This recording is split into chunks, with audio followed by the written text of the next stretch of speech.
O que é a obra de Deus? Leitura. Prossigo para conquistar aquilo para o que também fui conquistado por Cristo Jesus. Irmãos, quanto a mim, não julgo havê-lo alcançado, mas uma coisa faço, esquecendo-me das coisas que para trás ficam e avançando para as que diante de mim estão, prossigo para o alvo, para o prêmio da soberana vocação de Deus em Cristo Jesus. Filipenses 3:12-14. E nós na qualidade de cooperadores com ele. 2 Coríntios 6a.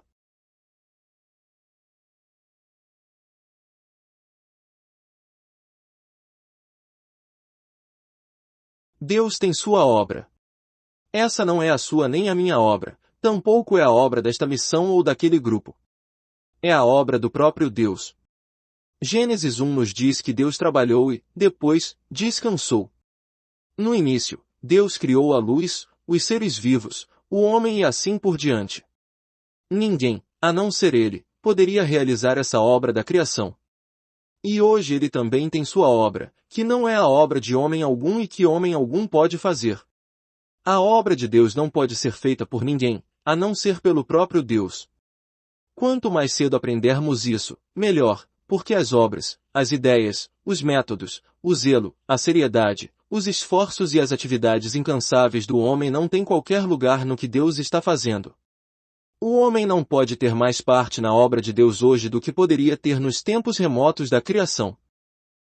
Aos Filipenses, Paulo diz: prossigo para conquistar aquilo para o que também fui conquistado por Cristo Jesus. O Senhor Jesus tem um propósito especial e específico ao nos alcançar, e é esse propósito específico que desejamos alcançar. Ele tem um propósito, e esse propósito é que Ele nos ganhe a fim de sermos cooperadores, coobreiros com Ele. Entretanto, ainda é verdade que não podemos fazer a obra de Deus, visto que toda ela é absoluta e totalmente dele. No entanto, nós somos seus coobreiros. De modo que, por um lado, devemos reconhecer que não podemos tocar, nem mesmo com o dedo mínimo, a obra de Deus, e por outro, somos chamados para ser coobreiros com Ele. E foi com este fim que Ele nos alcançou. O Senhor tem um propósito definido na salvação, e um propósito claro e específico ao nos salvar, que é nos ter como seus coobreiros. O que, então, é a obra de Deus? Efésios nos mostra isso de forma mais clara que qualquer outro livro no Novo Testamento. O capítulo 1 diz: assim como nos escolheu nele antes da fundação do mundo, para sermos santos e irrepreensíveis perante ele. V4. No capítulo 2 lemos: para mostrar, nos séculos vindouros, a suprema riqueza da sua graça, em bondade para conosco, em Cristo Jesus. V7. Lemos também no primeiro capítulo, desvendando-nos o mistério da sua vontade, segundo o seu beneplácito que propusera em Cristo. V9. Em todas as reuniões da igreja frequentemente há aqueles que se levantam e falam de acordo com sua própria mente. Eles não estão falando no espírito, mas estão fora do tom. O que dizem é de pouco ou nenhum valor. Mas na criação de Deus, conforme Ele determinou, não existe nada fora do tom. Tudo é para o Filho, tudo vem de Cristo e para Cristo. Nada está fora dele, pois Deus incluiu tudo em Cristo. Nele foram criadas todas as coisas, tudo foi criado por meio dele e para ele. Colossenses 1,16. Tudo está em perfeita harmonia no plano de Deus. E Deus vai levar tudo em sua criação a este nível e a este lugar de perfeita harmonia. Nesse sentido, não podemos fazer nada, Deus está fazendo tudo e tudo Ele fará. Quem é o coobreiro de Deus?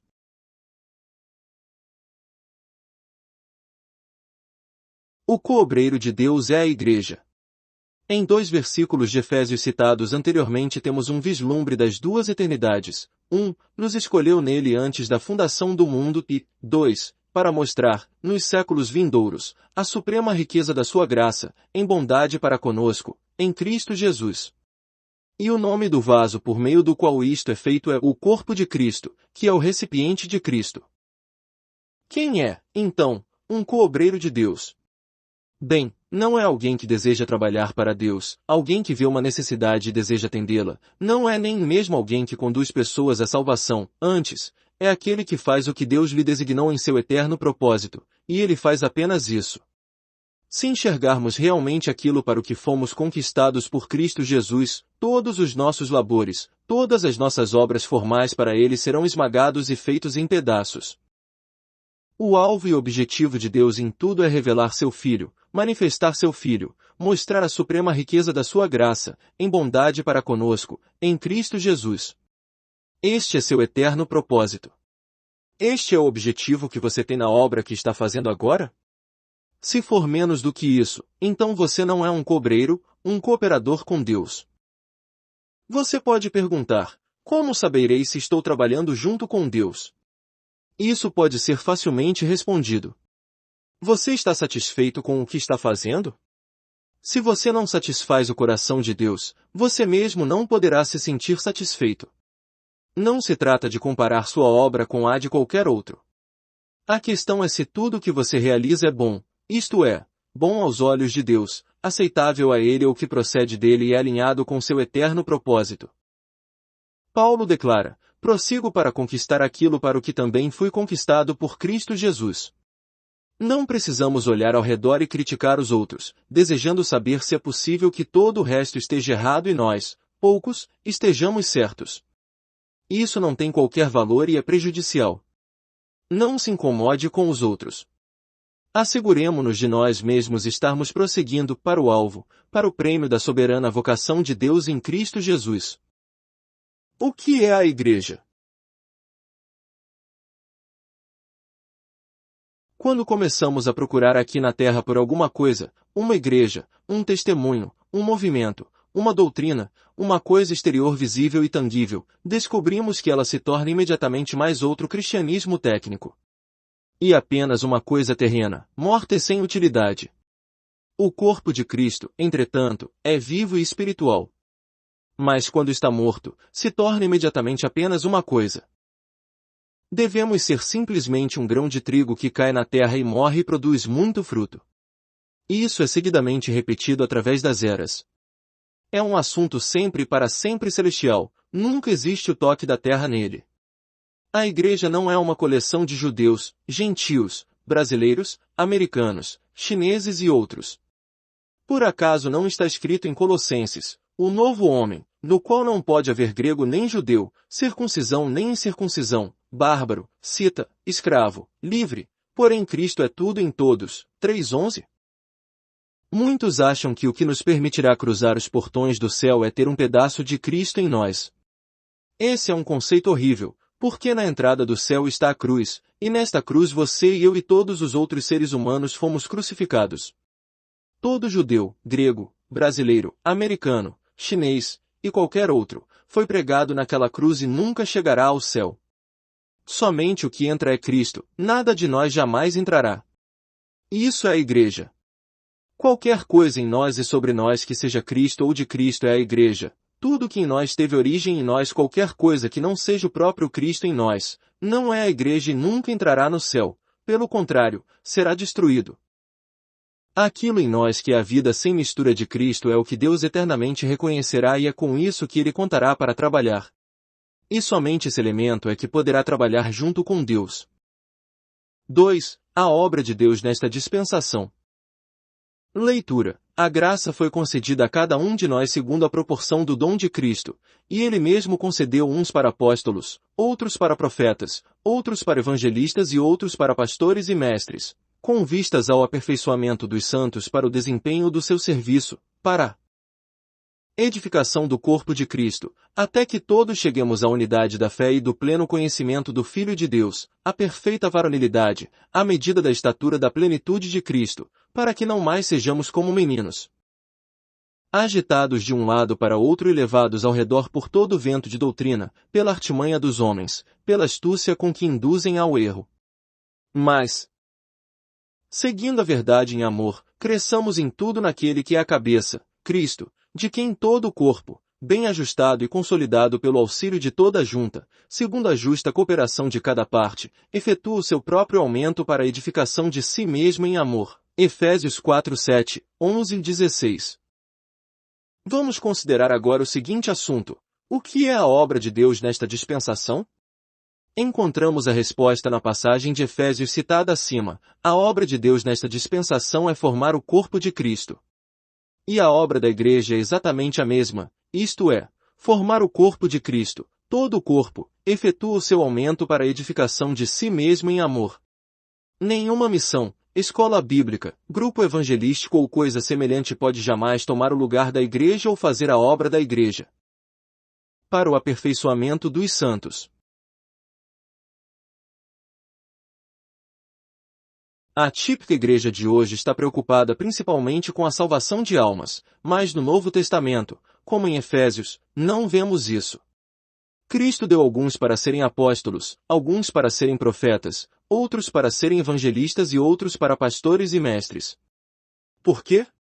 Para o aperfeiçoamento dos santos.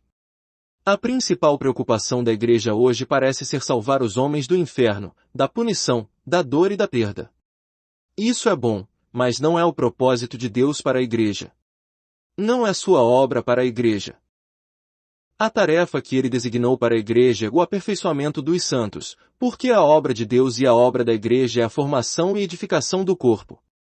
É-nos dito que, tendo em vista a encarnação do Senhor Jesus, Deus formou um corpo para ele, Cristo. Mesmo assim, o Senhor Deus está também preparando um corpo para ele hoje. Os apóstolos, profetas, evangelistas, pastores e mestres são dados à igreja para edificarem o corpo, isto é, eles, como membros do corpo, são para a edificação do corpo. Os membros do corpo são para o corpo. Os dons para a igreja, que são membros do corpo, são para o corpo. O corpo é para edificar o corpo. Não doutrina, mas vida.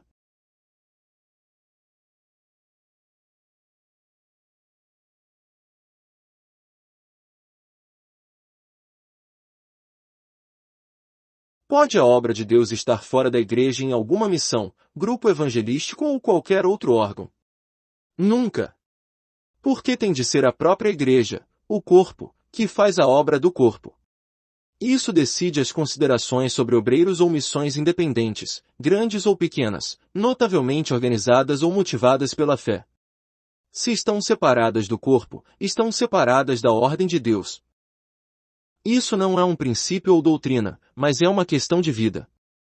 Se você tiver revelação em relação a isso, então, no momento em que fizer a menor coisa individualista e não relacionada ao corpo, você sentirá e saberá que está errado, mesmo sendo uma coisa pequena.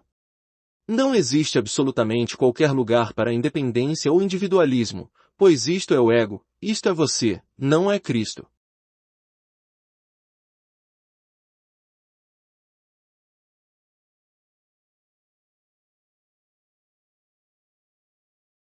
Você entende isso como doutrina? Se você não tem consciência do corpo, então seu entendimento está na esfera mental e não lhe vem por revelação. Se for assim, é algo que você recebeu de fora, não é algo que veio do interior. Não é espontâneo e não é vida para você.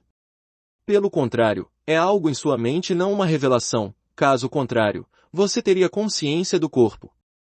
Se é algo que você pode jogar fora, de que pode livrar-se ou pôr de lado, então você não tem revelação sobre o corpo. Se você está realmente no corpo, como uma experiência resultante de revelação, você não tem como se livrar dele. Você não tem outro caminho, não existe outra escolha, só existe um caminho para você. Se você não seguir este caminho, não existe outro caminho para você, simplesmente porque você viu o corpo por revelação. Se for revelação, será algo interior, no seu espírito, e não algo exterior, em sua mente.